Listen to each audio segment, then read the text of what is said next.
अब खबर यूक्रेन के कॉर्न एक्सपोर्ट से जुड़ी हुई, जो एक बार फिर से मजबूती दिखाई दे रही है, जो ग्लोबल मक्का बाजार के लिए एक बड़ा संकेत है।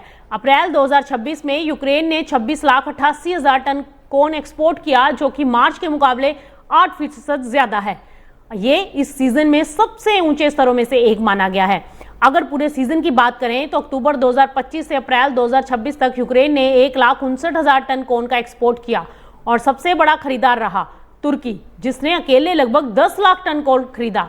यानी कुल एक्सपोर्ट का करीब 38% हिस्सा तुर्की ने खरीदा।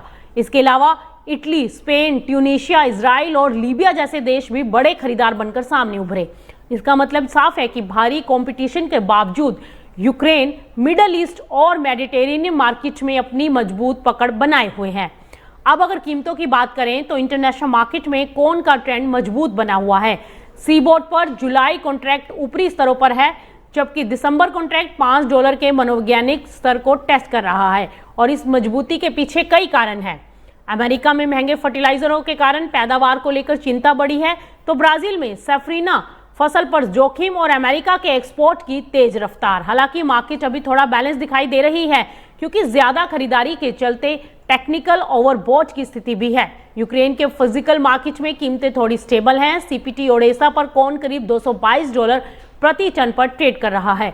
और यहाँ पर दिलचस्प बात यह है कि पिछले 2 महीनों में वेस्टर्न बॉर्डर के खरीदार पोर्ट से ज्यादा कीमतें दे रहे हैं, जिससे ट्रेड फ्लो में बदलाव देखने को मिला है। यूक्रेन के कॉर्न एक्सपोर्ट में तेजी भारत के मक्का बाजार के लिए अब एक अहम संकेत बन गया है और इसका असर कीमतों से लेकर ट्रेड तक कई स्तरों पर दिखाई दे सकता है। अगर ग्लोबल सप्लाई बढ़ती है तो कीमतों पर दबाव आएगा। यूक्रेन जब बड़े पैमाने पर कॉर्न एक्सपोर्ट करता है तो ग्लोबल सप्लाई बढ़ जाती है और इससे अंतरराष्ट्रीय स्तर पर मक्का की कीमतों में गिरावट आ सकती है और भारत में भी ओपन मार्केट में कीमतों पर दबाव बढ़ सकता है।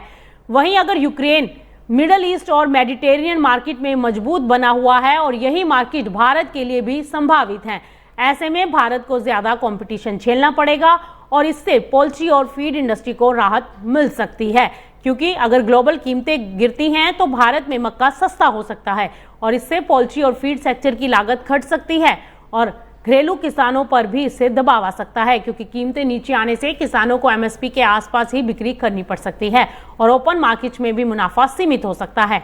अब इंपोर्ट एक्सपोर्ट पॉलिसी पर अगर नजर डालें तो अगर कीमतें ज्यादा गिरी तो सरकार को भी स्टॉक मैनेजमेंट एक्सपोर्ट पॉलिसी पर फैसला लेना पड़ सकता है। तो ओवरऑल देखा जाए तो यूक्रेन का मजबूत कॉर्न एक्सपोर्ट भारत के लिए कीमतों पर दबाव, एक्सपोर्ट में कंपटीशन, लेकिन फीड इंडस्ट्री के लिए राहत यानी असर मिला जुला और किसानों के लिए चुनौती और इंडस्ट्री के लिए एक मौका हो सकता है।